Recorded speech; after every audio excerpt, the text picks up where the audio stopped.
Hello everybody and welcome to my channel. My name is Neelou. If you're new here, welcome. Please subscribe for more videos just like this. I've recently been on like a spring cleaning decluttering spree, and while I was doing my bathroom declutter, which I posted recently, and I will link it up here if you haven't seen it. While I was doing that, I realized I had a bag of empties in the back of my bathroom cabinet.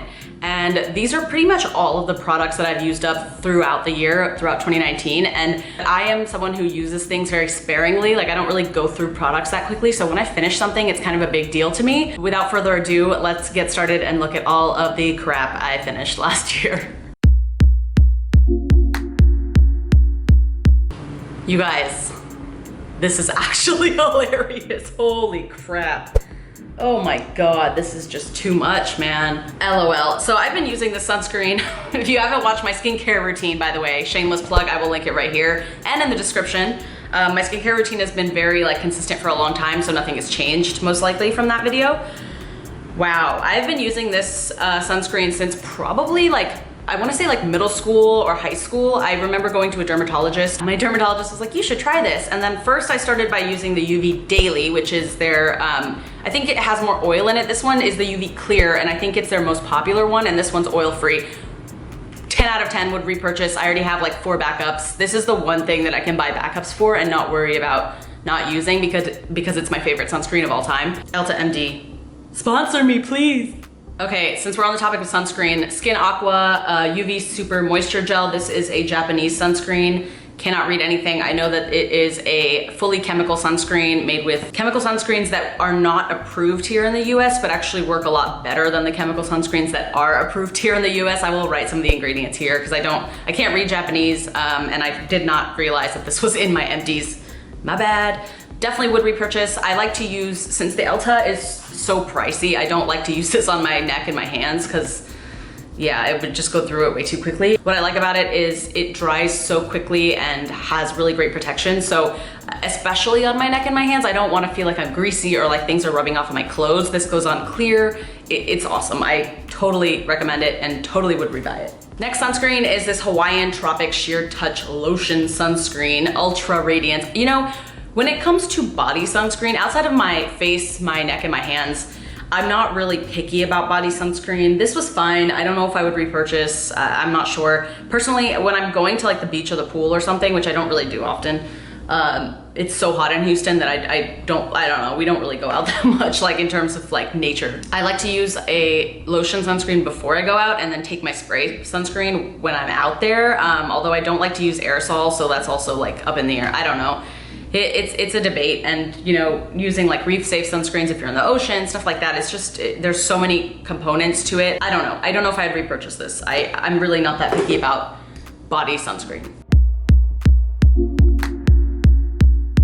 This is a random oldie but goodie. Well, not really goodie because I don't really like it anymore, but this is the St. Ives Fresh Skin Apricot Scrub. What I do like about this is that it has 100% walnut shell powder. I do not use this on my face, by the way. This was huge back in the day. I feel like back in when people were still making videos for fun, I feel like this was huge and I feel like everybody used it. But we all used it on our faces. I remember I used to use this on my face in middle school, and then some sort of study came out that the walnut shells are actually too abrasive and they give you micro tears in your face. You can't see them, but they will build up over time and it's just not good.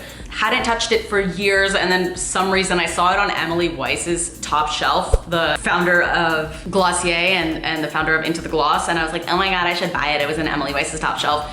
Bought it, didn't really care for it. I mean, if I bought it again, I would buy the tub because I use it on my body. I bought this specifically for my body, by the way, not for my face. I have an exfoliating mitt, and I find that those are extremely, they're a lot more eco-friendly because you can use your own soap, and if you want to use bar soap to avoid packaging, you can just use that. I use an exfoliating mitt now. I don't use separate exfoliants. I don't think that it's necessary to have a separate package. Okay, this one, it's funny that it's in here because it's actually full. The Palmer's Cocoa Butter formula, I think I just got really sick of the scent. Most of the products that I use on my body are fragrance-free. Actually, most of the things I use on my face are fragrance-free. And this has a very, very strong, it's a heavy, sweet cocoa butter, shea butter smell, and I'm not sure I like it. I actually have their body oil as well that I use sometimes in the bath and sometimes on my body after a shower, but I just don't like the smell, so I didn't even finish this, so definitely would not rebuy this. Deodorant. I have tried so hard to switch to natural deodorant. This is the Mitchum Women Pure Fresh 48-hour protection invisible solid. It's an antiperspirant and a deodorant. It is not great for you. It does have aluminum, zirconium, tetrachlorohydrex, don't know what that part is. Yeah, it is an antiperspirant. It's not great for you. I really have tried so hard to use natural deodorant, but I don't know. If you have any recommendations, please leave a comment and let me know, because Houston, okay, think about that, like 80 to 90% humidity every day in the summer. It's like, feels like 100 something degrees a lot of the time. It's really bad, and at some point I just gave up and I was like, I don't care, like I'm gonna use this. It keeps me smelling good, it keeps me fresh for a long time. Definitely repurchase. I love this thing. I know it's not good for you. I also do use the Crystal deodorant roll-on, but I just use that right after I get out of the shower, and then I actually layer this on top. That's how bad the summer is here, and I just don't like smelling gross. Ooh, speaking of Crystal deodorant, there you go. I have one with the old packaging. It's the Crystal Essence Lavender and White Tea, and it has no aluminum chlorohydrate. So that's kind of funny that I use a natural one first and then the bad one on top, but I really liked this. I actually just bought the fragrance-free version of this, which I'm not sure I would like as much. I wanna start with 2 dry shampoos. I have the Batiste Instant Hair Refresh, and this one's in the dark color since my hair is like a blackish brown. And then the Living Proof Perfect Hair Day Dry Shampoo. Now, I've talked a lot about, I think both of these, but mostly the Living Proof dry shampoo. I used to love this one, and lately I just don't know if I feel like it's worth the price to me anymore. I probably wouldn't repurchase this. A, it's white, so with dark hair, it's not the best move. Like, I don't want to look like I have like white powder in my hair, but it's also kind of pricey, and I'm not sure I'm obsessed with the smell. Like, I don't know, the smell just, I don't know. Anyway, so I wouldn't repurchase that anymore, unfortunately. And I haven't really found like a mid-range to high-end dry shampoo that I like, and I'm not really wanting to spend the money right now and experiment. So I finished this as well, and this is the one I love, and this is what I will be repurchasing. It is only about $7, I think, at like places like Target. But oh, look, another one. See, I've gone through many of these. So this was the one I finished first. Oh, look, and it has the TJ Maxx $4.49 versus like $8 at Target. Hello. So I finished this first, and then I got the dark one. Would not repurchase this, but I like it. I just would get the dark one because I have dark hair. This is a Head & Shoulders Clinical Strength Selenium Sulfide Dandruff and Seborrheic Dermatitis Shampoo. I have seborrheic dermatitis, so it makes your scalp dry and flaky. It kind of looks like dandruff, but technically it's like hormonal for me. I have tried everything under the sun, and it was always very embarrassing, and still is if I stop using this. This is the only over-the-counter product that has ever worked for me. And it fully clears any kind of seborrheic dermatitis. It treats it perfectly. It smells so bad and so medicinal, it disgusts me, but it is the only product. It was like $5 and completely clears my seborrheic dermatitis. And when I tell you I have had prescriptions, I've tried everything over the counter, and some of them worked, but the prescriptions were expensive. It was like super pricey, and it smelled really bad, and it was orange, and this was years ago. I had highlighted hair, and it ruined my color like a week after I'd gotten it done.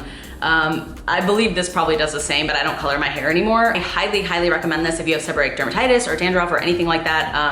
It works so well, but just keep in mind it's gonna smell extremely medicinal. I think maybe if you use this, you have to leave it on your scalp for about a minute and then wash it out. If you want to take the smell away, I would just like wash the ends of my hair with a second shampoo and maybe use like a nice smelling conditioner. That was the only way I kind of got around it. And then I made sure I used a really nice smelling product afterwards, and then I blow dried it. But it's a really great product, and I would highly recommend it. I probably will end up repurchasing this to treat my hair, but I just needed a break from it. The smell was killing me.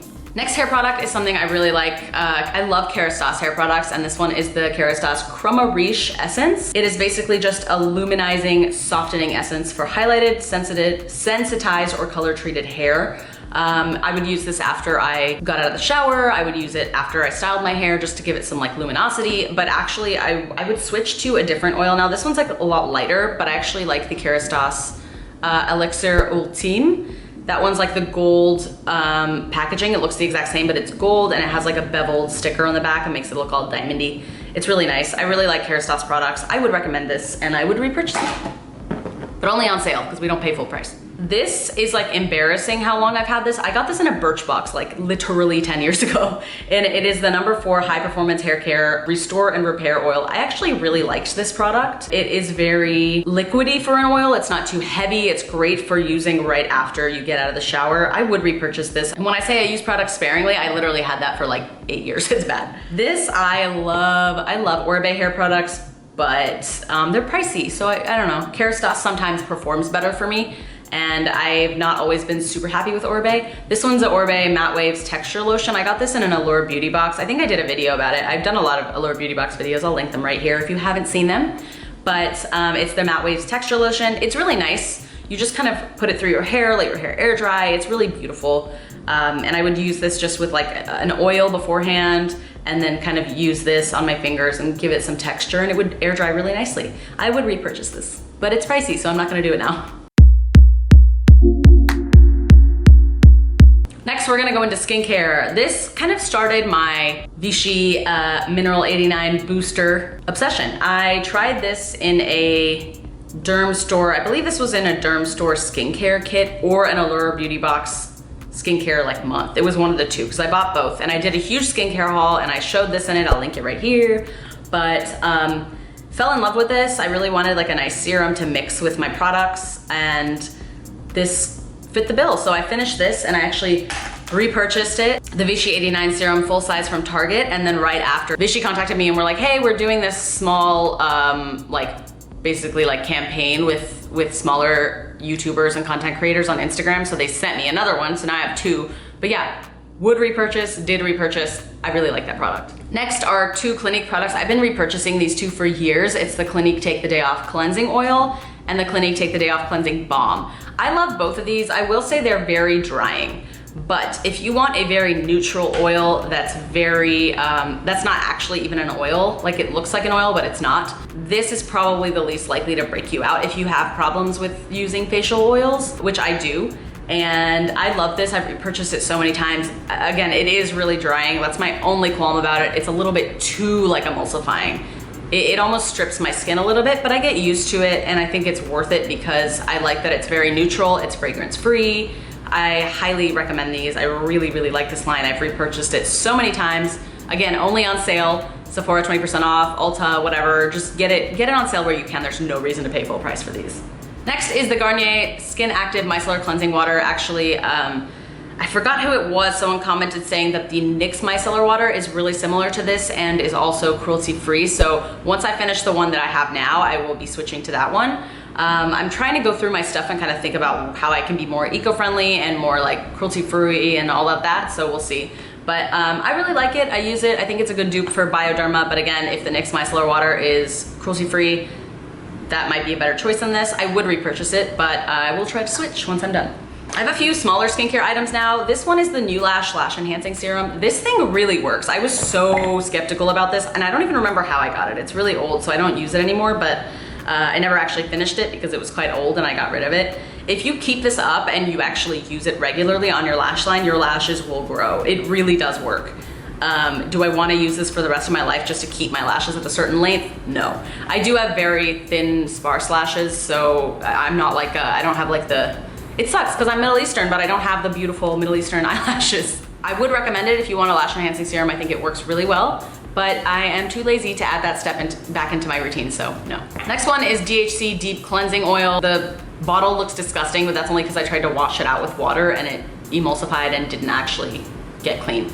This is a great cleansing oil. I think it's one of the original ones. I don't recommend it for a few reasons. It is a little bit pricey. I don't think it's too expensive. It might be the same price as the Clinique one, but unlike the Clinique cleansing oil, this is actually oil. It has coconut, sorry, not coconut, olive oil in it, which is like a #1 like no-go for me and for a lot of people. So I would just be aware. It has a fragrance. It's got a lot of irritating ingredients. And what I liked about this is that it cleaned my face very well. Like the first couple days that I used it, it was great. And then after a while, it started to clog my pores. So I think it just irritated my skin a bit and I would not repurchase it. The next two was from a Sephora birthday gift. I think this was last year's birthday gift. And it's the Drunk Elephant Protini Polypeptide Cream and the Bestie or the Best #9 Jelly Cleanser. I liked both of these. I think they actually both grew on me. At first I was like, meh.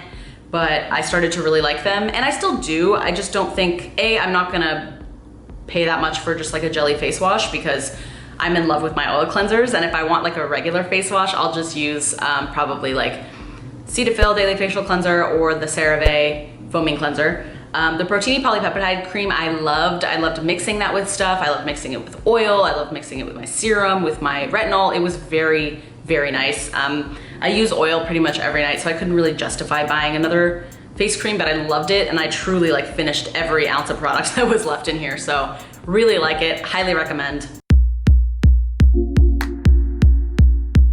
Next, we have makeup. I think this took me like 2 years to finish. This is the Laura Mercier Loose Setting Powder. It's translucent. I love this. It's just a great go-to powder for every single day. So this does have a little bit of product left in it, and I cannot for the life of me get this little sifter off the top. I used tweezers, I used a knife, I used pliers. I mean, most of them kind of come off in due time, like enough flying.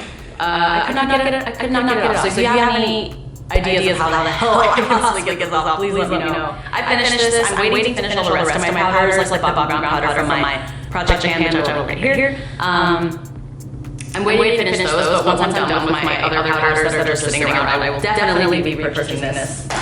It lasts forever and it's great. This is the IT Cosmetics Color Correcting Full Coverage CC Cream plus Anti-Aging Hydrating Serum plus SPF 50 UVA. Blah, blah. Anyway, way too much to say about this, but I have cut the tops off of both of these tubes because I use the crap out of this product. I have gone through a few of the minis and then finally decided, like, looks like I'm with this, sticking with this for a while. So I also got the larger size, and now I'm on my, I think, second full-size tube.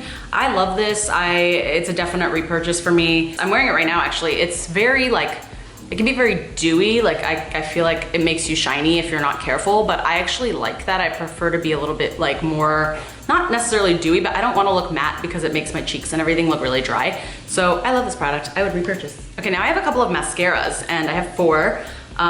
This is, oh my God, something's oily. Gross. Okay, well, whatever. This is the Wander Beauty Mile High Club mascara that I got in my Allure Beauty box, and then I have the Smashbox Super Fanned Out mascara, and I also have the Bad Gal Bang mascara from Benefit, and last but not least, the L'Oreal Voluminous Original mascara. I think out of all of these, I like the L'Oreal Voluminous the most, and if you watched my most recent declutter, you'll see I have another tube of this. Yeah, I don't think any of these are worth it for me. If I want to buy a Benefit mascara, I would buy the What's Up, that's the highlighter. They're Real, I love that one. Smashbox, I've never really been impressed with any of their mascaras that I've tried, and Wander Beauty, meh.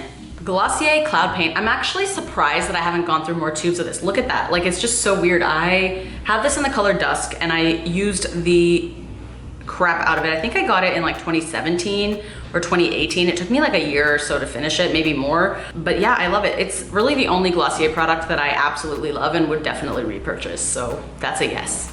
Funny enough, also in my most recent declutter, I actually showed this exact combo. It's my NYX Micro Brow Pencil and the Benefit Give Me Brow. That's pretty much how I discovered this Benefit lash gel tint thing. And I'm still using the same exact combo to this day. So yeah, would repurchase. Oh look, another micro brow. Yeah, I go through a lot of these. Oh, here's one thing, Essence Make Me Brow. This is what I was using before I got that Benefit Give Me Brow sample. It's just night and day difference. I thought that I could get the same exact thing out of this. And then once I started using the Benefit one, I was like, wow, this is definitely better. So I stopped buying this and I would not repurchase it. But if you are trying out a similar, like if you want to try out a similar type of brow gel and you don't want to spend a ton of money, it's not bad for $3. Like, I can't complain. But the Benefit one's definitely, like, overall, I think it's a lot better and it works a lot better for me. I also have one eyeliner, which I think I actually stopped using because it just got old. It's the LA Splash Cosmetics Architect Slim Eyeliner. It's waterproof. It was in the Nikki Tutorials Allure Beauty box. I don't even watch her videos, so I don't know much about her, but I really liked it. I just thought, like, back in the day when I used to wear liquid liner, I was using the Wet n Wild, not the waterproof one, but the regular liquid liner, and that's still my favorite. It's like so matte and so like quick drying and stuff, but I don't wear eyeliner anymore, at least not regularly, so this is, yeah, I don't even remember what I thought about this. Last but definitely not least, I have 3 lip products. Everything is so greasy and gross. I don't know what exploded in this bag of Empties, but ugh. Okay, this one is ColourPop Ultra Blotted Lip in the color Zuma. I loved this. I actually finished it completely and it was small, so that was easy to do. I even took out the stopper on the inside so I could get all the product I could out. I really like this. I wouldn't rebuy it now just because I have a lot of lip products, but like in general, yeah, I would repurchase. I have spoken about this so many times. This is the YSL Volupté Liquid Color Balm. I have the color 12, Chase Me Nude. I got this in a Sephora favorite set, used it all up, and then bought a full size for $38. Like, I keep saying that and repeating what I paid for it because I can't believe I paid that much for a lip balm, but I use it so often and I love it so much that it's probably like the most I would ever pay for lip balm, but I've never bought a lip balm that pricey ever, just because I like never thought it would be necessary or worth it. But this, I just love this so much, and I think when you find that product that you're like in love with, it's okay to splurge. The very last product, which I actually gave up on, is the Milk Kush Lip Balm. This was also, I believe, in a recent Sephora favorites kit. You can see it's like super messed up. Like, it literally just like popped out, like it like split apart as I was using it, like that. It's so bad. I hated this product. I actually didn't like how it worked on my lips, and didn't like it overall. So when it broke, I was like, you know what? F that, I'm putting it in my Empties. Well, that was it. Those were all my Empties of 2019. I cannot believe those were all the products I finished up in a year. But really, I think I started using a lot of those products before 2019, and it just took me forever to finish them because like I said, I use products very sparingly. I'm not really like a use a ton of product type of person, so it takes me a while to finish things. I will link some of my favorites out of my repurchased ones in the description, and you can check those out. But otherwise, let me know what products you've emptied, what you liked, what you didn't like. Just leave a comment, let me know, and hit that subscribe button if you're not already subscribed. I would love to see you in my next video. I hope you're staying safe, and I hope you have a great day. See you.